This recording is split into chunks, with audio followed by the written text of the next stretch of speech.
And we're back. That was Muse with Uprising. Yeah. Man, that's an anthem. That's powerful. Brings us right into our show. Freedom Talk. They will not control us. No, they won't. They'll try. No oppression. They'll try. And I'll be 100% honest with you. Even the most free mentally is controlled a little bit societally. If that's even a way of saying it. I mean, think about what you eat. You know, we all go to the same grocery stores and the same restaurants, fast food chains, whatever. We're all eating the same stuff. You know, like 95, 97% of corn and soy is all GMO now. Disgusting. You can be as anti-establishment as you want, but corporations, even people who are anti-corporation, buy stuff from corporations. Have a death grip on the society. They always buy stuff from corporations. That's why I've been getting way into gardening. You know, trying to grow my own food. If you can feed yourself, you're taking power back in your life. You know, so I'm working to that effect. I think that's but anyway, not to get too far into that because it's not quite spring yet. Although my carrots, some onions, and some garlic and some weeds are coming up in my garden. You might want to cover it Saturday night. Could be some snow. Okay. So just letting you know. All right. Good heads up. Take your precautions. Yeah. Don't want anything to die from. It won't get too cold though. So. Yeah.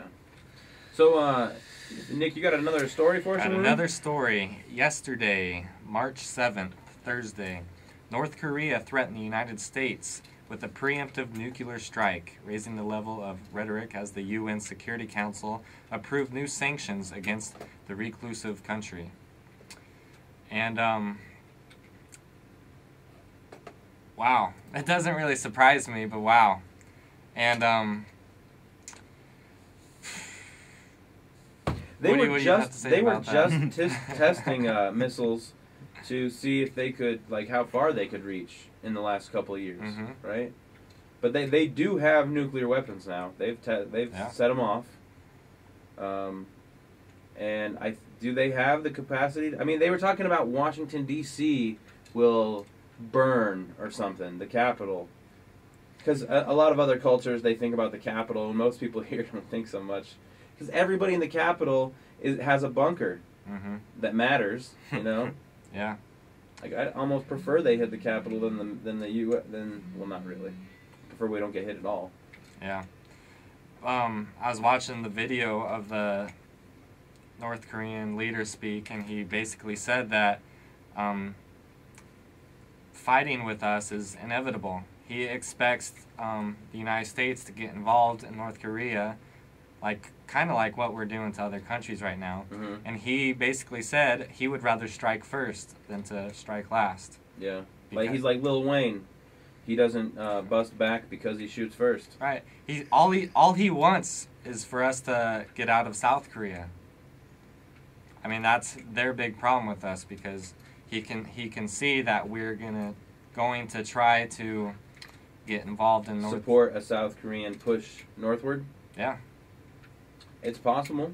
Like basically the whole Middle Eastern war was a planned escalation. You know, Afghanistan was a small, soft target, really. It's Iraq, Iran, Syria, Yemen, Libya, all those hardcore Muslim, Egypt even, you know. That's where they're trying to destroy and get their influence in, whether it's by just political influence like with Egypt, or it's by force like it is with Iraq, and possibly soon to be with Iran. You know? I have the quote right here. It says, "Since the United States is about to ignite a nuclear war, we will be exercising our right to preemptive nuclear attack against the headquarters of the aggressor in order to protect our supreme interest." See, this just proves the problems that having troops in all these countries is causing. We're making enemies, not friends. We're trying to instill democracy, and we're making enemies. Yeah. It's sad. We're trying to police what the is world. so hard about bringing our troops here, getting them on our borders, and protecting our country here? One of the head honchos for the United States said even if they launched a nuclear missile towards our mainland, we could intercept it and stop it.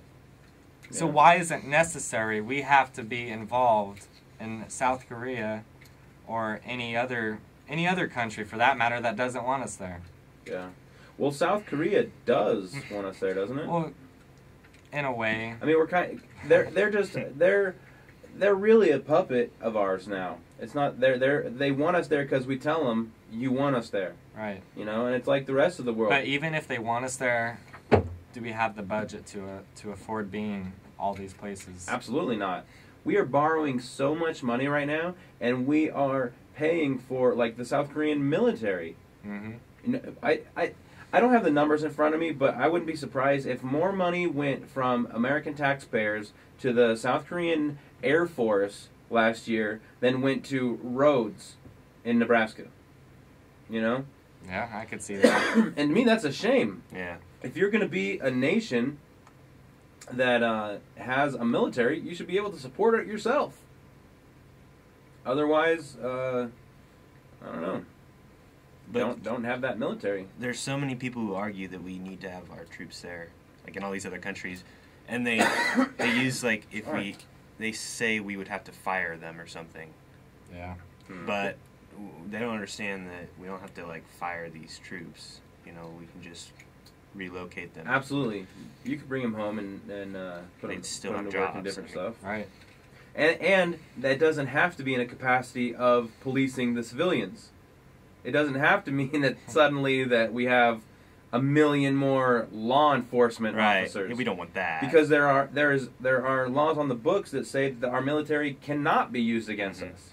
And so Obama's finding this loophole now because he's the chief officer in chief or chief commander or whatever of the forces, all forces, but the military can't be used against us. So he's creating his own private army of little blue pedophiles Stormtroopers called the TSA and the Department of Homeland Security. Yeah. And the most disgusting thing about the Department of Homeland Security is they're building up right now for something.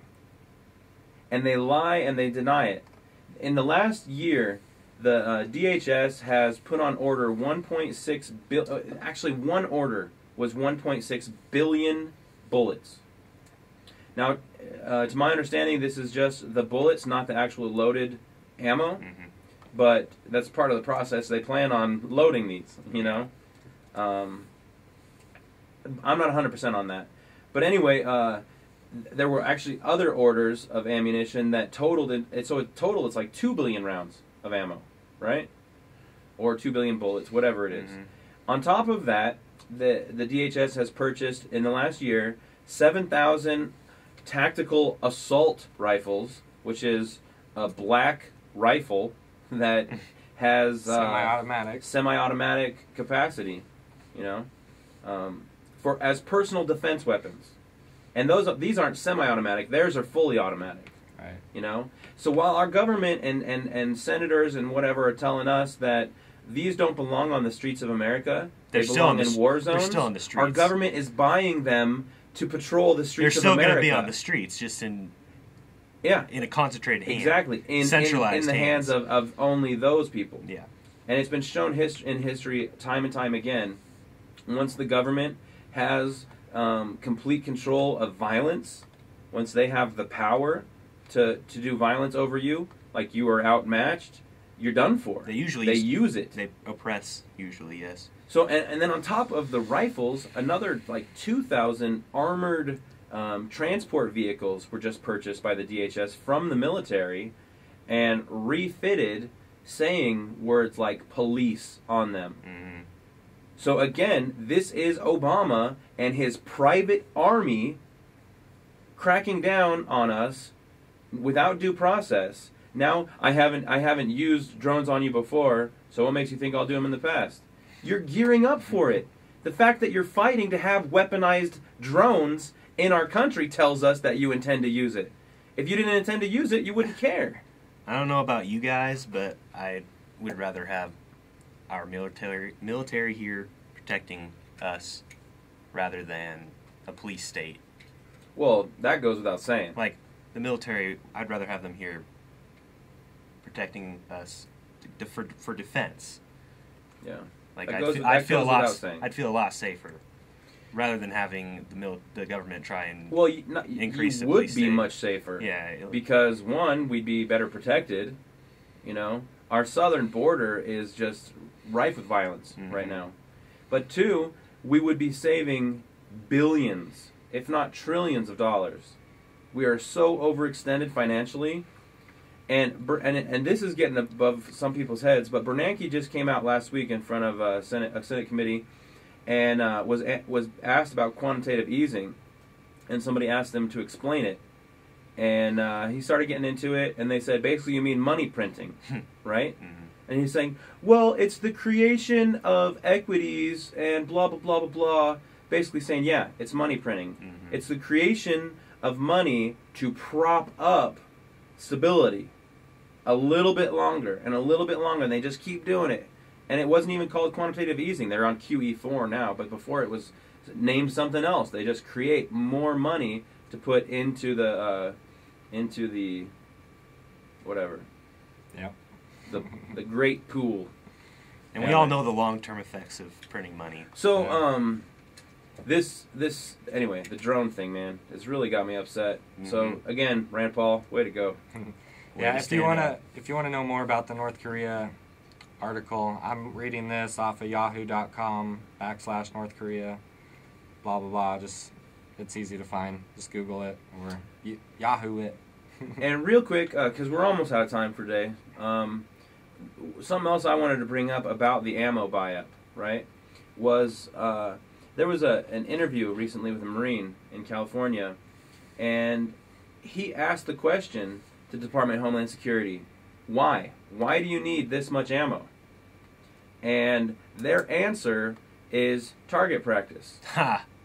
And the mainstream media accepts this answer. Okay, well, they say it must be true. But then this Marine comes out and says, okay, so why hollow points? I was in the Marines, and we never used hollow points, let alone for target practice. Target practice is when you use cheap ammo. Hollow points are really expensive. Yeah. You know? Hollow points are to destroy a life, not to shoot a paper target. To test your weapon. So, one, that's baloney. Two, the fishy. numbers. Why 1.6 billion rounds of hollow points? Target practice. Okay, somebody figured it out. In the average month of the Iraq War, our military used 5.5 million rounds of ammo.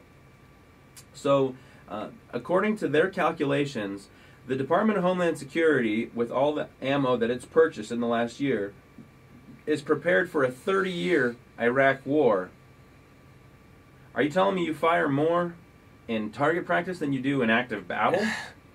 Well, maybe, but still. So they're buying 20 years of ammo for target practice, and they say that they're buying that much because they get a better discount. They save money by buying in bulk. And what did you say the other day? When has the government ever cared about saving money? Yeah. You know? Yeah. Think now about they it. do, yeah. I remember hearing stories when I was a kid of, like, the government bought 2,000 hammers for $200 a piece, you know? They buy in bulk, they still get screwed.